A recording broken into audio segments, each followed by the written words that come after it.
Hey, welcome back to Anti-Social Studies Teacher Talk. Today I wanted to stop on content and just talk about how you can teach the multiple choice questions, which is one of 4 of the main types of questions on the AP exam.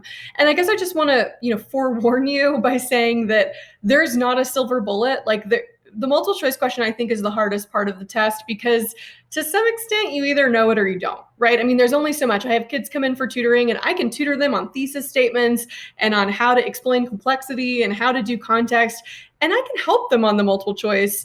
But it's like, if they just don't know the answer, then they don't know the answer. And so you do your best and you try to show them as many multiple choice questions as possible. But just know that this one, at least in my personal opinion, I think is the hardest one to teach. So if you're out there watching and you have like a really great strategy for teaching multiple choice questions, please add it in the comments or come find me on Instagram at Anti-Social Studies because I would love to hear it. So just to make sure we're all on the same page, the AP World History multiple choice questions are stimulus based. So essentially the kids will get a document, a primary source, an excerpt from a textbook, a map, a portrait, whatever. And then they'll get a set of like 2 to 3 questions that go along with that document. Now, if you're new to WAP, let me just tell you right now, as soon as you tell your kids this, you are immediately going to get kids being like, sweet, we don't have to study. Like it's all just going to be there in the document. That's awesome. And that's, of course, not the case. You're going to have some kids who are going to have to learn that the hard way. They're going to have to bomb a test and then realize, oh, shoot, like I still need to know stuff. But in general, there seem to be like a few different types of questions. There are some questions, and normally it's kind of the first one in the set, but there are some questions where it's like, yeah, the answer's in the document. If you read carefully and if you understand what you're reading, you can find the answer. More often, this is the most common one, is type 2, where like there are questions where the document is helpful, but you also have to know something and put them together to figure out the answer. So you might be able to make some inferences based on the document, but then to determine which answer is right, you have to know something about the topic that you're being asked about. And then there are questions that are just like, yep, sorry, the document is useless here. This is just like an outside information question. You just have to know what you're talking about. So one thing to keep in mind is be mindful when you're building tests or quizzes or whatever, that you have all these different types represented, right? Because I know a lot of teachers, especially when you're starting out, you might think, oh, okay, I'll give them a bunch of type 1 questions at the beginning to kind of ease them in.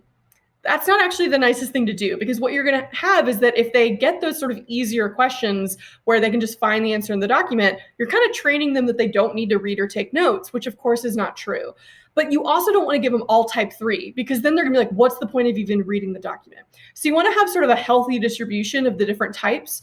And on that note, make sure that you're preparing to like curve your multiple choice tests in some way, because of course the College Board does not expect kids to be able to get all of the multiple choice questions right to get what would be like an A on the test. So make sure that you're not having those same expectations, because these questions are hard, right? Whenever a new practice test comes out, I take it, and there are times when I miss 1 or 2 questions. And so it's like, make sure that you're not saying like, oh, if you get 20 out of 20, you get a 100.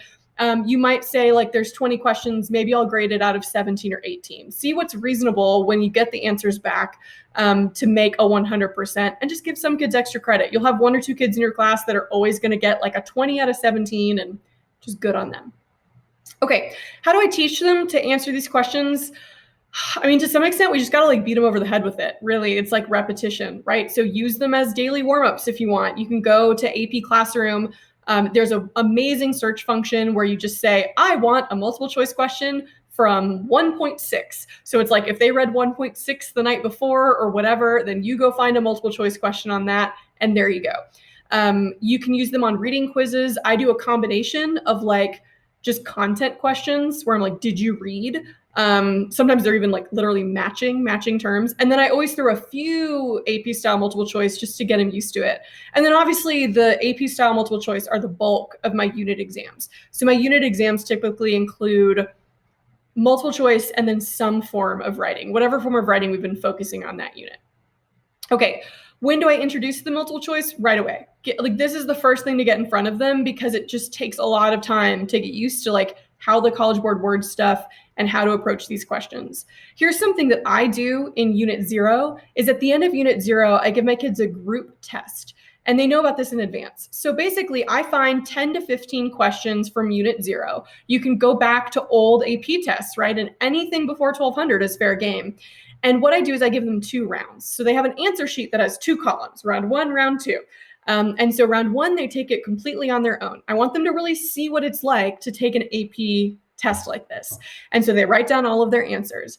But then before they turn it in, I put them into groups. I generally try to group them in a way to where they're close with other ability levels, right? So I'm not putting like, a kid that's getting a 100% in with a kid that's getting a 50, because the kid that's getting a 50 is just going to like copy whatever the kid that's getting 100 is going to get. I try to kind of put them in these groups to where they're with people that are maybe a little bit like higher in grades than them and a little bit lower, so they can help each other out.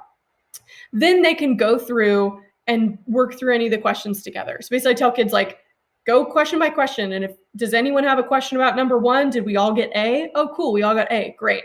If you get to question 2 and a few people have different answers, discuss it, decide as a group. You ultimately, each kid can choose whatever answer they want. So if they disagree with the group, that's fine, but they get an opportunity to like talk it out and then potentially change their answer, still documenting it in a separate column. So I can see, oh, originally they answered A, but then they changed it to D. And then I grade them together. So I basically I grade their round 1, and that's around half their score. Depending on the skill level of my class, I might make that worth less. And then I also score the one that they took as a group and make that another 50% or sometimes a little bit higher to give them a bump. And so this is a really good way to show them like, all right, here's what this is going to look like when you're totally on your own, but it doesn't induce as much stress and like tears as giving some intense test in like the second week of class. So here's my general strategy for approaching the multiple choice questions. I tell kids to take these 4 steps. Step 1 is read the question first. Don't read the document first, because you will find that there are some times where kids can answer the question without reading the document. More often though, if you read the question first, then when you go back and look at the document, you know what you're looking for. One of the biggest traps that kids fall into is they get caught like trying to read and understand every word of a document. And then they go find the question and they're like, oh, I didn't even need to do that. I just needed to know this was about trade or whatever. So have them read the question or questions first, so that when they do go back to the document, they kind of know what to be on the lookout for. When they read the questions first, if they can see that any answer choices are just clearly wrong, they're like, I know this didn't happen in history, then eliminate it before you even go to the document, right? Then you consult the document, but you skim it looking for whatever keywords you're kind of looking out for. If the question's about religion, well, then you're skimming looking for words like blessed, prayer, priest, whatever. And so at that point, you either have the answer or you're down to maybe 2, typically. And so when you're down to 2, when in doubt, I tell them in this order, you're down to A and C, choose the answer that is more closely related to the topic of the document. So if you're not sure, but like one is all about religion and one is all about trade, and the document's all about religion, pick the one about religion, right? If you're really not sure, you just have no idea and you're stuck between 2, I tell them to pick the answer that's more broad. Because the more narrow and specific an answer choice gets, the more likely it can be incorrect, right? Because if even one part of the answer is wrong, the whole thing's wrong. So this is my basic strategy. It doesn't always work. It works kind of the majority of the time. Here's one quick example, and I will say I have like 5 sample questions up on my website with explanations for you. So if you want to walk them through, they're all questions related to kind of major world religions. So if Unit 0, that's something you're covering, go to antisocialstudies.org, and I have like 5 sample questions with explanations of like common mistakes made. But let's say you give them a question like this that has a quote from the Prophet Muhammad. The Prophet said, "Seek knowledge even in China."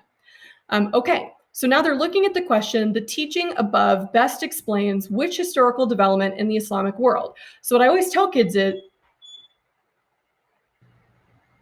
okay, so let's look at this as an example. So again, you want to first read the question. The teaching above best explains which historical development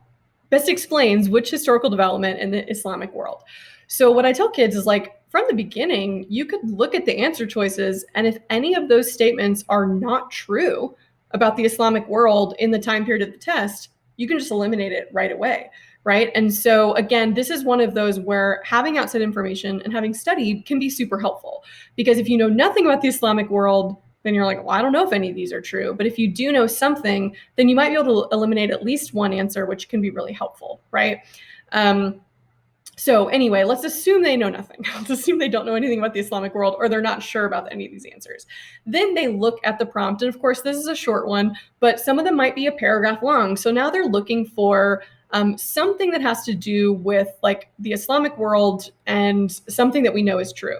So it says, the Prophet, we can assume Muhammad, said, seek knowledge even in China. So they're thinking about the document. They're saying, okay, this is the Prophet Muhammad encouraging people to learn things, to learn about stuff, even if that means going to China. Great. So now we're going to look and see which of these 4 statements is both accurate and reflects this stimulus as closely as possible. So we see there's the sponsorship of innovation and exchange in Dar al-Islam. So I tell kids, is that true? Yeah, from what we learned in Unit 1, it is. And yeah, it has to do with this, so we're going to keep it around. The establishment of universal education in Islamic states. Okay, that's interesting because it has to do with seeking knowledge, right? Islamic scholars were prevented from studying subjects.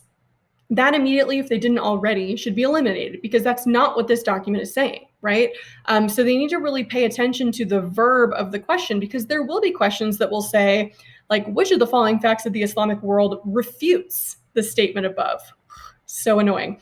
And so students won't read very closely, and they won't know that they're looking for actually the opposite. But here we're looking for something that like goes along with the statement. So C cannot be right. Right?